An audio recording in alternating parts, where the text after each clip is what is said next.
sat down with my friend Juliette Jones from Inquiring Noses, and we talked about this book, Kim Brophey's Meet Your Dog. And we talked about her dog. So join us while we're in my kitchen eating some delicious cinnamon raisin bread and talking about doing dog stuff.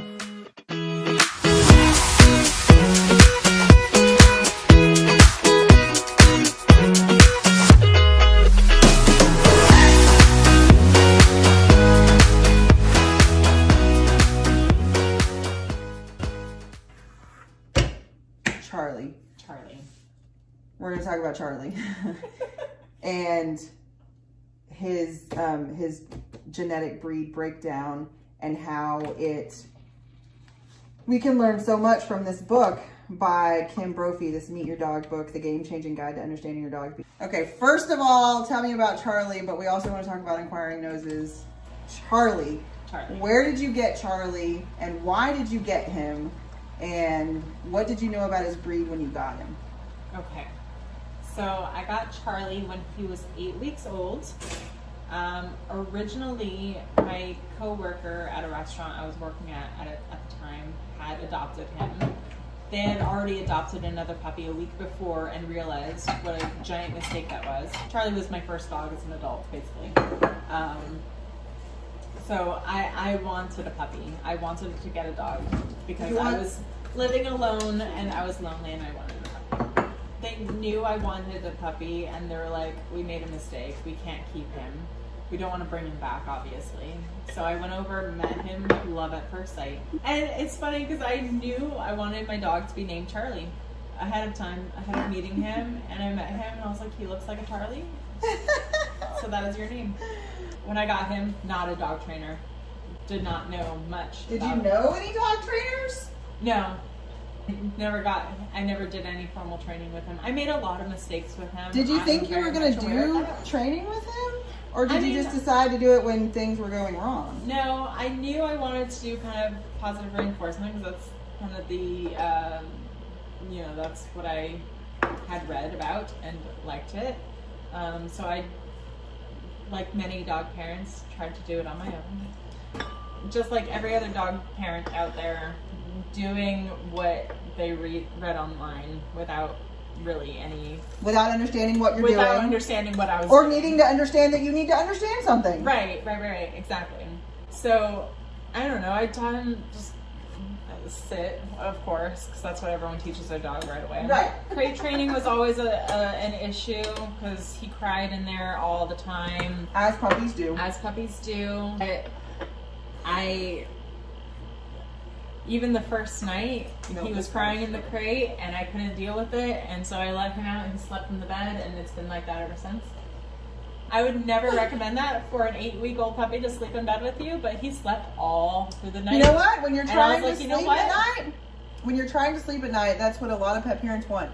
Is they just want to go to sleep at night. They just want the crying to stop so they can go to sleep and get up the next morning. Cat owners too. They just want the crying to stop. But that's what the dog does. As an 8-week-old puppy, you take that puppy from its litter. It has no litter mates to comfort it, no mother to nurture it, to lick it to sleep. It needs someone just to groom it to sleep.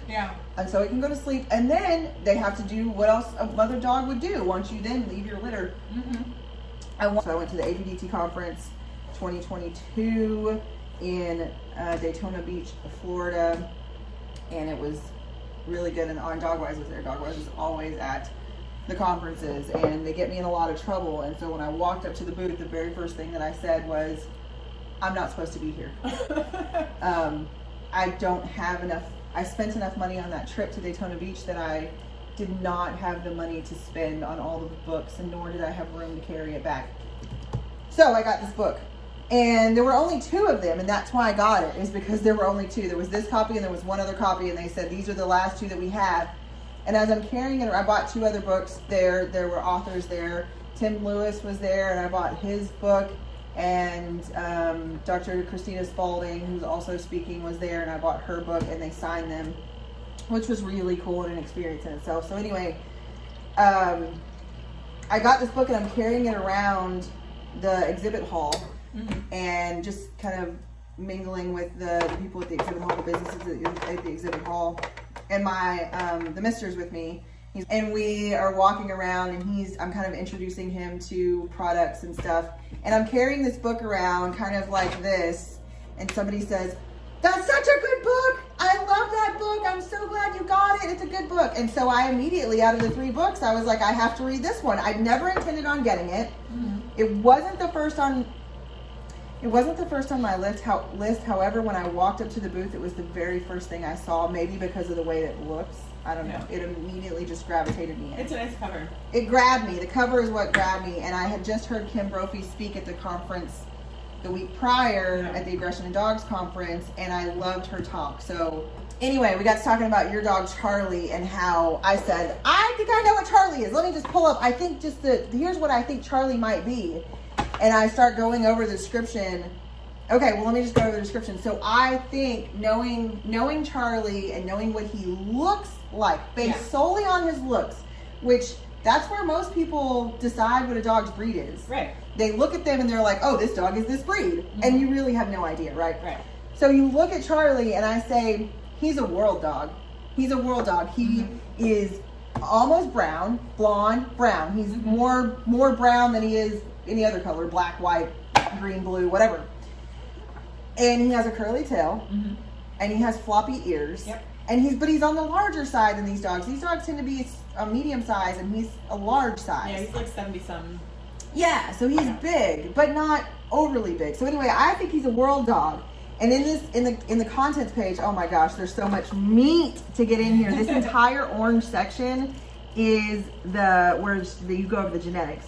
So Kim Brophey's book is about her, what does she call it? The official legs guide. So when she looks to evaluate a dog, she looks at their legs. So that's going to be, let's see how she defines it. It's learning, environment, genetics, and self.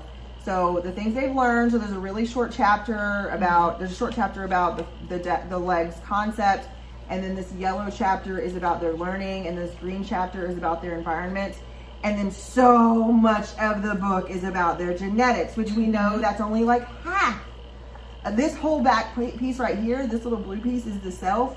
You can't even write a book on the self because every dog is so different. This book would be bigger than, did you ever have one of those big encyclopedia collections at your house when you were growing up as a kid? My parents had several throughout my years of growing up. I mean, at least one, I think 2 sets of encyclopedias. I think you could probably write that many books about each individual dog's personality. So anyway, so a big piece of it is genetic. So let's go at the world dog and look at that. And I'm like, okay, this is what this dog looks like. Does he act like this? Yeah.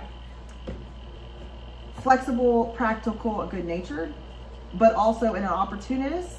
Watch your every move, and they're also self-serving. I don't know. Does that encompass Charlie? Let me read it. Sorry, I'm a visual person. Yeah. just the bowl. Does that encompass him as a complete dog? So I would say Charlie is definitely flexible because I have moved with him so many times in our life together, and he just fits right in wherever he is. Wow. Yeah. Wherever I call home is his home. No kidding, in your new house too. Yeah. Oh, that's a whole nother story in itself. Yeah. The tiny house has been the best thing for him. That's it amazing. really has. Practical, observant, self-sufficient, undemanding, low maintenance. I think he's probably self-serving for sure. I would say he's pretty practical. He definitely is pretty low maintenance. Pretty self-sufficient. He's only demanding if I'm just completely ignoring him and I haven't given him an. He is very demanding. He's very independent, but he's been known for some demand barking. That's so funny. Yeah. That's so funny. So he does fit. He is. But that's not him altogether. No. He's more dynamic than that. Okay, so then. Good-natured, probably not as much. He. Of course. He's very tolerant. He's solicitous. He's very tolerant of people. Is he level-headed? Not always. No. Not always. No. He's good-natured with people, not with other dogs. So. And other animals. Well, other cats. He's fine with horses and cows. Apparently. Okay, so then Kim breaks it down to the genetics. She breaks it down to these categories. what is this, like 12 categories? And the categories are natural dog, sight hound, guardian, toy dog, scent hound, gun dog, terrier, bulldog, herding dog, world dog. Okay, that's a lot. You're gonna have to get the book to read up on all those. And each one of those. So my dog that started my my real behavior challenges in my home was my guardian breed dog. Yeah. Well, there's let me just go over her really quick. Let's see what page is she on. She's on 114. Okay. So 114, my Akita, I would say that she is a guardian dog. I got her to be a guardian after my house was broken into. I wanted to get a new puppy. And I wanted to either get a very, very large dog, such as a Great Dane, or I wanted to get a dog that meant business, that was going to guard the house.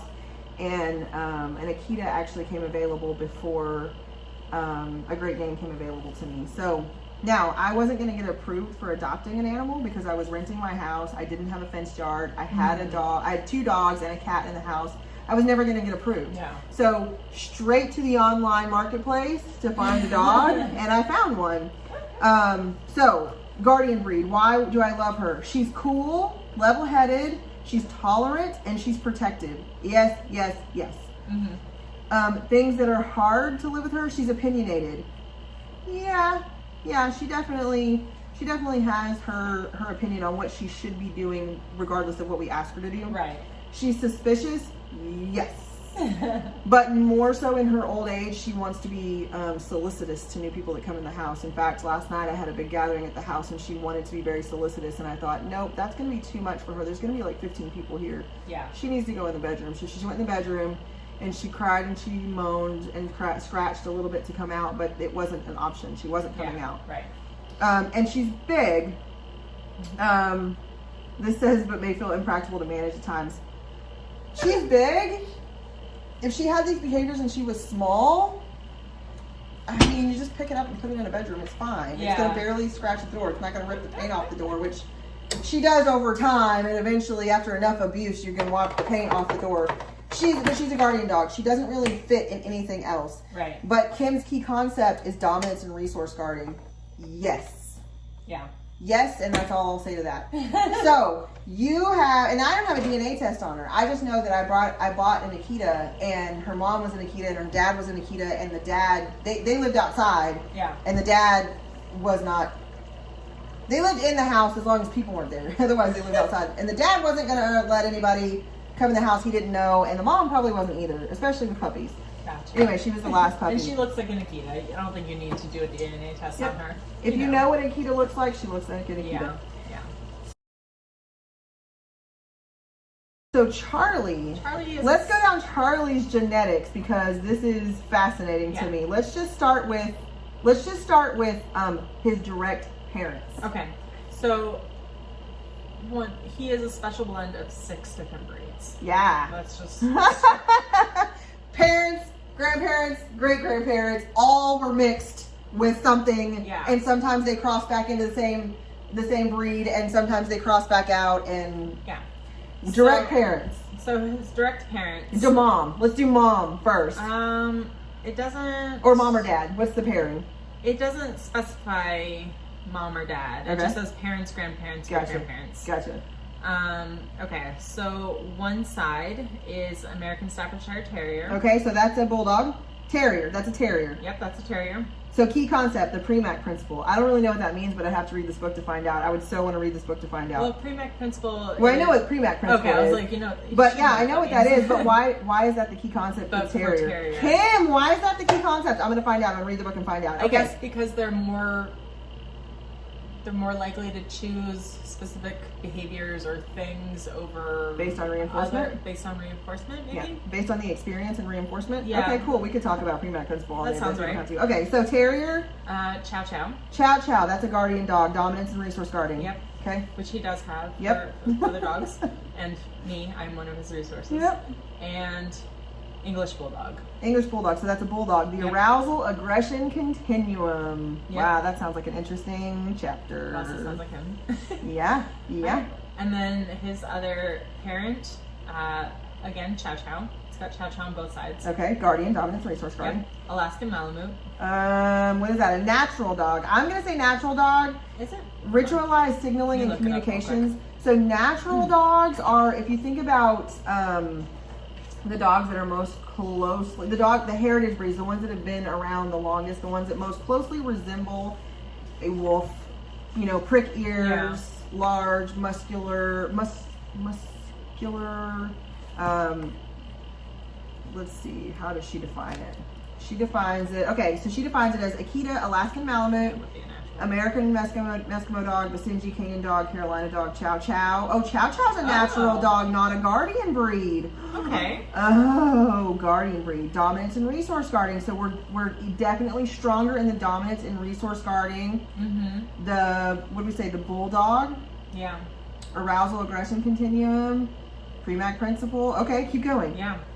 This is fascinating. And then we've got English Springer Spaniel, which is a gun dog. Gun dog. I looked up real quick. I didn't Key concept.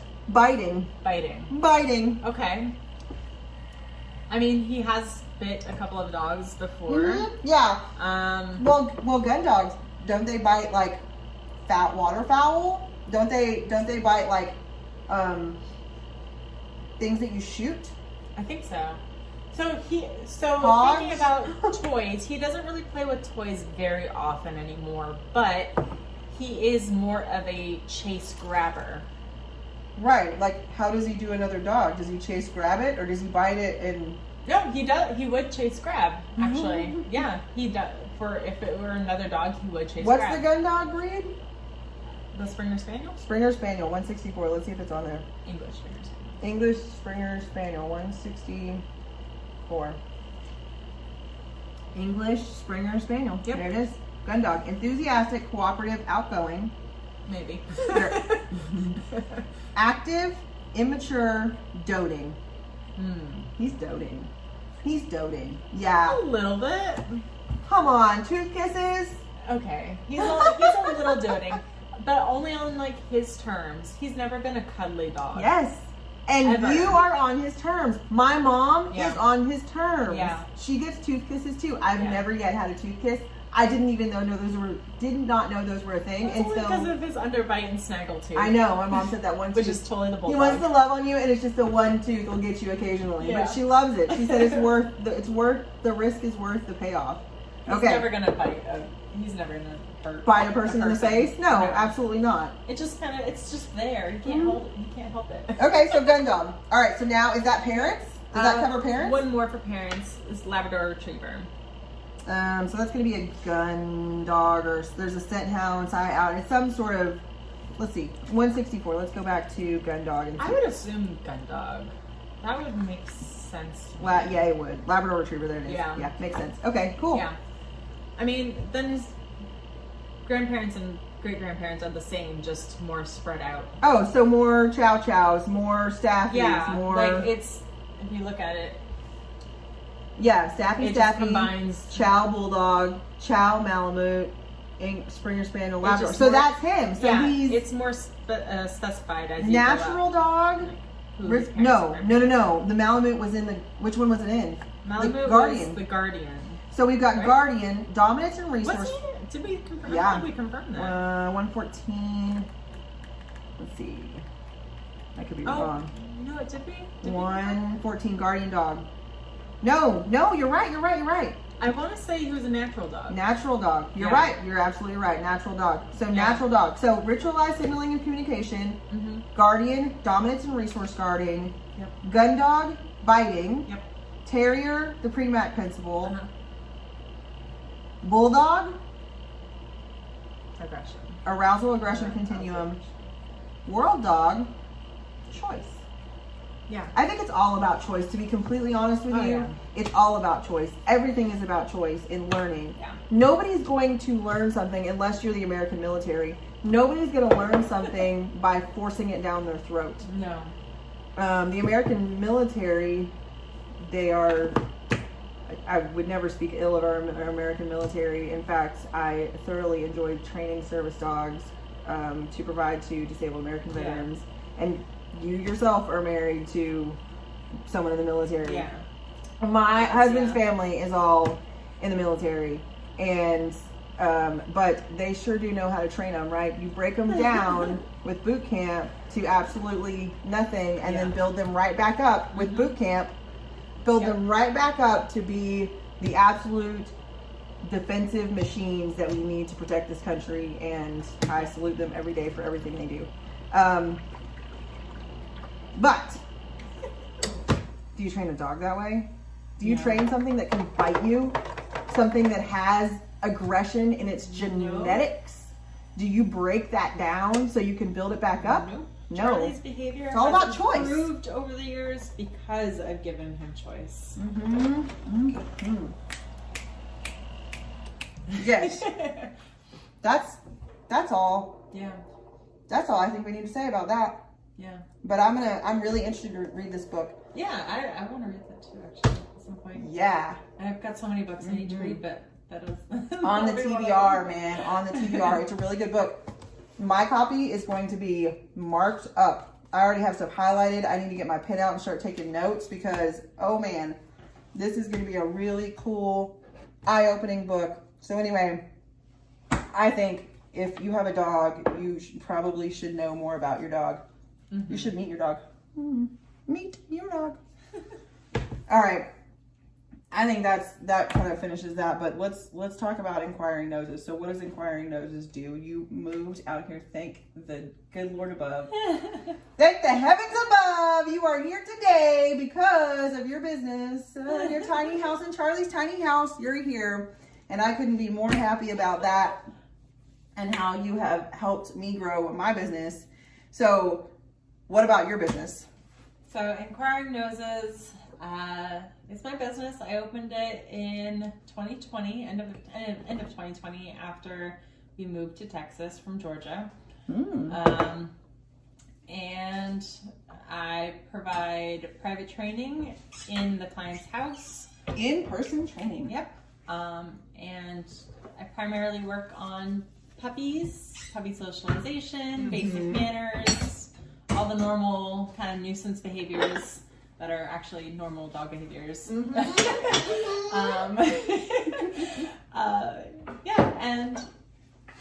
I work with all those little 8-week-old Charlie puppies. Yep. When I first got into dog training, my first idea was working with dogs like Charlie. But then I changed my mind, I shifted gears, and was like, I want to work on preventing dogs like Charlie. Oh man. But do you think now, looking back, do you think you could have prevented Charlie from being Charlie? To some extent, possibly. Because I know genetics plays a huge role. But his behavior started when I was doing boarding and daycare in my house. It's what you exposed him to. Yeah. That's the environment and the self, how he developed his self. Yeah. And so he was... And his learning? It was 2017 when I started that business. So he would have been 4 at the time. He's going to be 9 in April. Little boy's growing up. But for 4 years, how was he for 4 years? He was fine. Oh he my loved gosh. other dogs. And when I first started business, he loved it. But he met well over, because again, at this point, I still didn't know anything about dogs, really. I didn't know anything. I was just a regular dog person. How old was he when you decided to be a dog trainer? 5. Wow, how things shifted fast. 5 or 6. Fast. Yeah. From 4 years old, it took you a year or 2 years to say, whoa, I'm going to be a dog trainer. I'm going to be a dog trainer and all of that it entails. And what are your credentials? What are all your credentials? Well, first of all, so how that came to be, how Charlie came to be, he met well over 50 dogs on leash. That's a lot of pressure. Yeah. There's not a lot of choice there on a leash, is there? No. So that's why I kind of started that with saying I didn't know anything.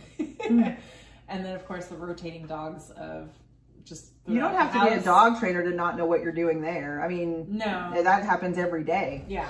You live in an urban environment, you can meet 50 dogs on leash with one walk. Yeah, that's true. You go to White Rock Lake, you're going to see more than 50 dogs in a day. Yeah. You know, they have these trainers that have these things that where they on purpose get all these dogs, but I don't think they use leashes. But they get them moving similar to a walk, and they're walking with people. You're just doing it off leash. Yeah. Which I don't know. I don't really know what that accomplishes.